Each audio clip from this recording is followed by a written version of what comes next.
గౌరవ సభాపతి గారికి నా హృదయపూర్వక నమస్కారం. ఎంతో హుందాగా ఈ గౌరవ చట్టసభను నడుపుతున్న మీ విధి విధానాలకి, అలాగే చట్టసభలో సమయపాలన పాటిస్తూ సభ్యులందరూ ఎంతో హుందాగా, ఎంతో గౌరవప్రదంగా ప్రజా సమస్యల్ని, వాటి పరిష్కార మార్గాలను వెతకాలని మా అందరికీ మీ అపారమైన అనుభవంతో దిశానిర్దేశకత్వం చేస్తున్న మీకు జనసేన పార్టీ తరపు నుంచి, మా ఎన్డీఏ కూటమి తరపు నుంచి నా హృదయపూర్వక నమస్కారం, కృతజ్ఞత. సాంకేతికంగా ఇది 3వ బడ్జెట్ సమావేశం అయినప్పటికీ పూర్తి స్థాయి బడ్జెట్ సమావేశంగా ఇది 2వది.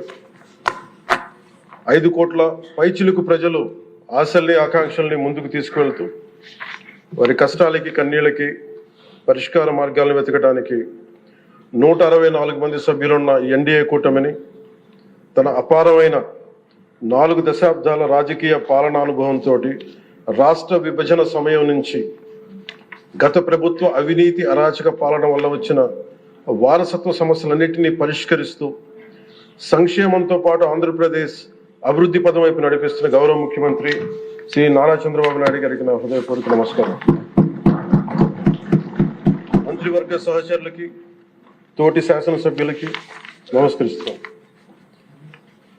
ఇంకో 3 నెలల్లో 2 సంవత్సరాల పాలనని పూర్తి చేసుకోబోతున్న ఎన్డీఏ ప్రభుత్వం చాలా కాల పరీక్షలను తట్టుకొని ఒక అరాచక పాలన ఎదుర్కొని ఎన్నికల సమరంలో విజేతగా నిలబడింది. మనల్ని గెలిపించి ఈ నేలకి సేవ చేసిన భాగ్యం కలిగించినందుకు 5 కోట్ల రాష్ట్ర ప్రజలకు కృతజ్ఞత చేతులెత్తి నమస్కరిస్తున్నాను.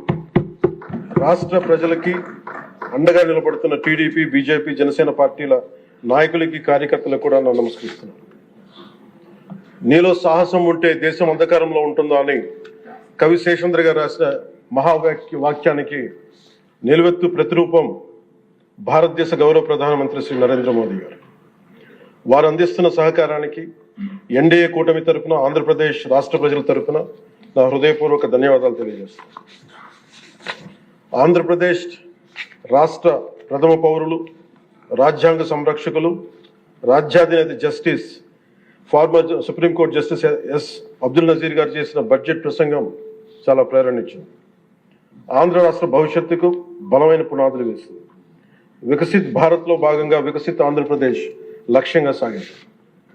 రాజ్యపాలకులు, గౌరవ రాజ్యపాలకులు శ్రీ అబ్దుల్ నజీర్ గారు బడ్జెట్ ప్రసంగం వింటున్నంతసేపు ఆద్యంతం భారతరత్న శ్రీ అటల్ బిహారీ వాజ్పేయి గారి మాటలే నా మనసులో మెదిలినాయి. వారు అన్న మాటలు, Bharat needs a government that cares, Bharat needs a government that will reach out to the last person in the last room. ఆ స్ఫూర్తితోనే గౌరవ ముఖ్యమంత్రి శ్రీ నారా చంద్రబాబు నాయుడు గారి నేతృత్వంలో నడుస్తున్న ఎన్డీఏ కూటమి ప్రభుత్వం దివ్యాంగులకి ఇచ్చే పెన్షన్లు 3,000 నుంచి 6,000కి చేశారు. మంచం నుంచి లేవలేని దివ్యాంగులకి 6,000 నుంచి 15,000 అందిస్తున్నారు. సామాజిక పెన్షన్లు 3,000 నుంచి 4,000కి పెంచారు. రాష్ట్ర వ్యాప్తంగా 63.25 లక్షల మందికి ఈ పెన్షన్ల ద్వారా 2,738 కోట్ల రూపాయలు అందజేస్తున్నారు. ప్రతి విద్యార్థికి 15,000 రూపాయల చొప్పున 67 లక్షల విద్యార్థులకు సంబంధించి 42 లక్షల తల్లుల ఖాతాల్లోకి నేరుగా 10,000 కోట్లు జమ చేశారు. మెగా డిఎస్సి ద్వారా 16,000 ఉపాధ్యాయ పోస్టులు భర్తీ చేయడం, మెగా పేరెంట్స్ టీచర్స్ మీటింగ్స్ పెట్టడం, విద్యార్థుల మధ్యాహ్న భోజన పథకానికి అపరాన్నపూర్ణ మహాతల్లి డొక్కా సీతమ్మ గారి పేరు పెట్టేందుకు గౌరవ మంత్రివర్యులు శ్రీ నారా లోకేష్ గారికి నా అభినందనలు, ధన్యవాదాలు తెలియజేస్తాను. మనకి అన్నం పెట్టే రైతాంగం కష్టాలు, కౌలు రైతుల కన్నీటి కథలు, అప్పులు, మరణాలు విన్నప్పుడల్లా ఆధునిక మహాభారతంలోని పంక్తులు జ్ఞప్తికి వస్తాయి. పొలాల కోరిక ఏమిటి? పంటలు పండించి మనిషి ఆకలి తీర్చాలనే కదా అని దున్నే రైతు అనుకుంటా ఉంటే, అందరి ఆకలి తీర్చడం కోసం దుక్కి దున్నే నా ఆకలి ఎలా తీర్చుకోవాలో నాకు తెలియడం లేదు. నా బతుకొక సున్నా కానీ నడుస్తున్నా. చెట్టుగా ఉంటే ఏడాదికి ఒక వసంతమన్నా దక్కేది, కానీ మనిషిని అన్ని వసంతాలు కోల్పోయానని రైతు బాధపడతా ఉంటే, అలాంటి అన్నం పెట్టే రైతాంగాన్ని గత ప్రభుత్వం రైతుల నుంచి కొనుగోలు చేసిన ధాన్యానికి 1,674 కోట్లు చెల్లించకపోతే గౌరవ ముఖ్యమంత్రి శ్రీ నారా చంద్రబాబు నాయుడు గారి నాయకత్వంలోని ఎన్డీఏ కూటమి ప్రభుత్వం వచ్చిన వెంటనే 1,674 కోట్ల బకాయిలు చెల్లించింది అధ్యక్ష. అవి కాకుండా అది పే చేసిన తర్వాత దాని తర్వాత 10,650 కోట్లు 7.37 లక్షల రైతాంగానికి 24 గంటల్లోనే 10,650 కోట్లు వారి ఖాతాల్లో జమ చేయడం జరిగింది. ఇంకొక 53,000 మంది పైగా రైతులకి 48 గంటల్లో సుమారు 1000 కోట్లు చెల్లించడం జరిగింది. తొలకరి వర్షం తర్వాత జలదానం చేసిన మేఘాలకి భూమిలో ఉన్న ఒక చిన్నారి గింజ మెడ బయట పెట్టి మొదటగా వచ్చిన 2 ఆకుల్ని చేతులుగా జోడించిందని కృతజ్ఞతలు తెలిపిందని ఒక కవితా పంక్తుల్లో ఉంటాయి. అలా ఆ చిన్నారి మొలకలాగా ఈ ఎన్డీఏ ప్రభుత్వం అన్నం పెట్టే రైతాంగానికి కృతజ్ఞతతో అండగా నిలబడుతుంది. అలాగే గౌరవ సభ సాక్షిగా కౌలు రైతుల కష్టాలు కన్నీళ్లు తెలిసిన వాడిగా మీ వాడిగా చెప్తున్నాను. కౌలు రైతాంగానికి భూమిని ఫలాలుగా పంటలుగా మార్చే ప్రవీణత ఉన్నవాడు ధైర్యం కోల్పోనక్కర్లేదు. మట్టిలో ఉన్న కస్తూరి తీసే మనిషికి జీవన పరిమళాల కొరత లేదు. సోదరులైన కౌలు రైతులందరికీ మీరు ధైర్యంగా ఉండండి. మీరు నిండు నూరేళ్లు బతకాలి. మీకోసం ఈ ప్రభుత్వం నిరంతరం పనిచేస్తుంది తెలియజేసుకుంటున్నాను అధ్యక్ష. ఉమ్మడి ఆంధ్రప్రదేశ్ మాజీ ప్రభుత్వ ఉద్యోగి కొడుకుగా ప్రభుత్వ ఉద్యోగులు వారి నిరాశ నిస్పృహలు నేను అర్థం చేసుకోగలను. వారి ప్రతిభకి అనుభవానికి సమర్థతకి గుర్తింపు రానప్పుడు ఏమనుకుంటాను ఈ కవితా పంక్తులు తెలియజేస్తున్నా అధ్యక్ష. ఈ దేశం నా ప్రతిభకు ఒక సమాధి, ఎంత దూరం నడిచినా ఎప్పుడు దూరం అంతే. అందుకే పంచాయతీరాజ్ శాఖ బాధ్యతలు తీసుకోగానే, రూరల్ వాటర్ సప్లై బాధ్యతలు తీసుకోగానే 10,000 మందికి పైగా ఏకకాలంలో ఈ ఎన్డీఏ ప్రభుత్వం నారా చంద్రబాబు నాయుడు గారి నాయకత్వంలో ప్రమోషన్ ఇచ్చాం అధ్యక్ష.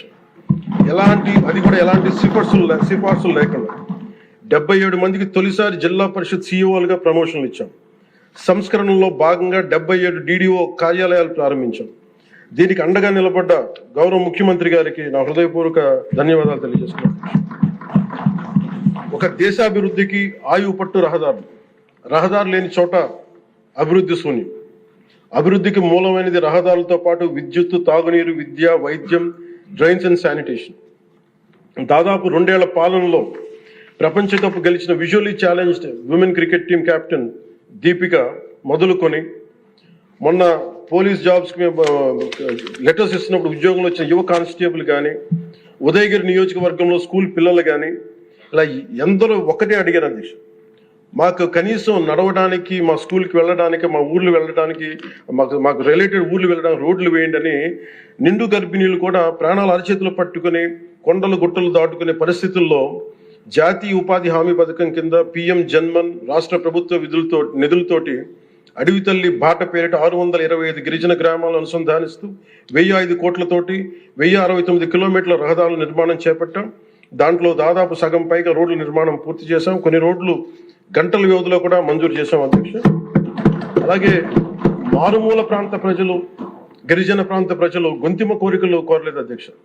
వారు అడుగుతుందలా చిన్నపాటి రోడ్ల సౌకర్యం వారు అడిగేది. ఆ రోడ్లు మంజూరు చేసినప్పుడు, పూర్తి చేసినప్పుడు ఆ ప్రజల కళ్ళలో నాకు అనిపించేది ఇవే. గుక్కెడు నిశ్శబ్దం తాగి చిరిగిన చీకట్లు కప్పుకొని పడున్న నాకు కమ్మని ఆశామధురమ కానుకగా తెచ్చావు. స్వాతంత్రం వచ్చి 7 దశాబ్దాలు దాటిన విద్యుత్ వెలుగులు లేని 17 కుటుంబాలు చెంది ఒక మారుమూలన గిరిజన గ్రామానికి ₹1 కోటి పైగా వెచ్చించి 17 కుటుంబాలు ఉన్న గ్రామానికి 9.6 కిలోమీటర్ల మేర 200 పైగా విద్యుత్ స్తంభాలను పాతి ట్రెడిషనల్ పవర్తో పాటు PM జన్మన్ పథకం కింద సోలార్, విండ్ ఎనర్జీతో పాటు హైబ్రిడ్ విద్యుత్ వ్యవస్థని ఏర్పాటు చేశాం అధ్యక్ష. ఆ విద్యుత్ వెలుగుల్లో, గిరిపుత్రుల్లో, గుండెల్లో నాకు ఈ భావన చాలా బలంగా తెలుసు. వెలిగిన బల్బును చూసి వారు ఒకటే అనుకున్నారు అధ్యక్ష, పొద్దు గుంకితే చీకట్లో బతికే ప్రజలు ఆ వెలుగుతున్న బల్బును చూసి ఎన్నాళ్ళకి మా అతిథిగా వచ్చాం, ఈ సుధీల కుటీరానికి ఇంత వెలుతురుని తెచ్చామని వారి గుండెల్లో ఉన్న వారికి ఆ భావన నాకు నిజంగా తెలిసింది అధ్యక్ష.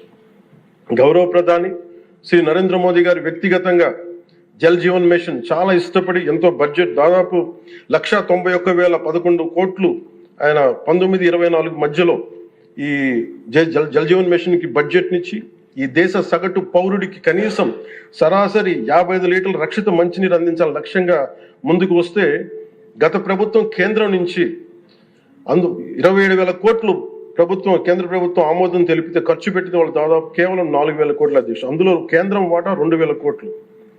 4,000 కోట్లు ఖర్చు చేసి పైప్ లైన్లు వేయడం తప్ప ఒక్క గ్రామానికి సంపూర్ణంగా నీరు ఇచ్చింది లేదు. జైజీవన్ ముగిసే నాటికి అలాటెడ్ 27,000 కోట్లు వాళ్ళు ఖర్చు పెట్టింది మినహాయిస్తే 23,000 కోట్లు వినియోగించుకోలేకపోయారు అధ్యక్ష. అలాగే అది ఎక్స్పైర్ అయిపోయిన తర్వాత కూటమి ప్రభుత్వం నారా చంద్రబాబు నాయుడు గారి నాయకత్వంలో అధికారంలోకి వచ్చిన తర్వాత ముఖ్యమంత్రి గారు కూటమి నేతలందరూ కలిసి కేంద్ర నాయకత్వాన్ని అడిగి ఇంకొక పొడించుకోగలిగాం. ఈ ప్రయత్నంలో 1,242 కోట్లతో Uddanam, Dhone, Pulivendula multi village project schemes ని మే నాటికి పూర్తి చేయాలని లక్ష్యంతో ముందుకు వెళ్తున్నాం అధ్యక్ష. అలాగే ఈ కొత్త సంవత్సరంలో కూడా కొత్తగా ఇంకొక 5 జిల్లాల ఈ ఎక్స్టెండెడ్ పీరియడ్ లో కొత్తగా 5 జిల్లాల పరిధిలో 7,910 కోట్లతోటి వచ్చే 2 ఏళ్లలో పూర్తి చేయాలని లక్ష్యంగా పెట్టుకున్నాం అధ్యక్ష. చిత్తూరు, ప్రకాశం, పల్నాడు, ఉభయ గోదావరి జిల్లాలో చేపట్టిన పనులు పూర్తయితే వచ్చే 30 ఏళ్లలో 1,21,00,000 ప్రజల రక్షిత మంచినీటి అవసరాలను తీరుస్తుంది. మిగిలిన 960 కోట్లతోటి మల్టీ విలేజ్ స్కీమ్స్, అలాగే నీటి ఎద్దడి తీవ్రత ఉన్న పంచాయతీ మంచినీటి సమస్యను తీర్చే విధంగా గౌరవ సీఎం గారి ఆధ్వర్యంలో ప్రణాళికలు సిద్ధం చేస్తున్నాం అధ్యక్ష. గత ప్రభుత్వపు అరాచక, అసమర్థ, అవినీతి పాలన వారసత్వపు సమస్యలు ఎంతో ఎన్డీఏ ప్రభుత్వానికి చాలా పెను సవాల్గా మారినాయి. కానీ ముఖ్యమంత్రి గారి పరిపాలనా అనుభవం అన్నింటినీ అధిగమిస్తూ ఇచ్చిన మా ప్రతి మాటని నిలబెట్టుకుంటూ ముందుకెళ్తున్నాం. సంక్షేమం, అభివృద్ధి రెంటిని సమన్వయపరుచుకుంటూ ముందుకు వెళ్తున్నాం. మొన్న గవర్నర్ గారి ప్రసంగంలో అదే ప్రస్ఫుటంగా గోచరించింది. అలాగే ఈ సందర్భంలో గవర్నర్ శ్రీ అబ్దుల్ నజీర్ గారి వ్యక్తిత్వం గురించి ప్రత్యేకంగా చెప్పుకోవాలి అధ్యక్ష. Is a great scholar, legal luminary, a humanist, a devout religious man with a respect for all religions and a great patriot. People of Andhra Pradesh and our NDA government is fortunate for having him as our beloved governor అధ్యక్ష. అలాంటి ఉన్నతమైన వ్యక్తి ముందు ఆ 11 మంది సభ్యులు వారి ప్రసంగ సమయంలో వెల్లోకి వచ్చి రభస చేసిన విధానం చూస్తే నాకు ఒకటే అనిపించింది అధ్యక్ష, హనుమంతుడి ముందు కుప్పి గంతులు వేయడం ఏంటి అని. అలాగే 151 నుంచి 11 సభ్యులకి పడ్డ వారిని చూసి మనం అందరం కూడా నేర్చుకోవాల్సింది, గుర్తుపెట్టుకోవాల్సింది అది భారతరత్న వాజ్పేయి గారి మాటల్లో, democracy రెsts on one belief, and that is when leaders cannot solve the problems, the people will. అందుకని ఇది మనం చాలా జాగ్రత్తగా మనం భారతరత్న వాజ్పేయి గారి మాటల్ని మనం తీసుకోవాలి అధ్యక్ష. అలాగే under guidance of honourable CM Shri CBN Chandrababu Naidu గారు ఈ భారతరత్న వాజ్పేయి గారి మాటల్లోనే వారు దాన్ని తెలియజేస్తాం అధ్యక్ష. The challenges we are facing ahead, మనకున్న ఛాలెంజెస్ కానీ ఉన్న సమస్యలన్నింటినీ భవిష్యత్ వికసిత్ ఆంధ్రప్రదేశ్ దిశగా ఎలా వెళ్ళాలి అని అనుకుంటే అది వాజ్పేయి గారి మాటలను చెప్తాను అధ్యక్ష. It's no problem we cannot tackle, no challenge we cannot face, no opportunity we cannot seize. జై హింద్ అండ్ జై భారత్. షేర్ చేయండి, లైక్ చేయండి, సబ్స్క్రైబ్ చేయండి. మరిన్ని వీడియోల కోసం బెల్ సింబల్ పై క్లిక్ చేయండి.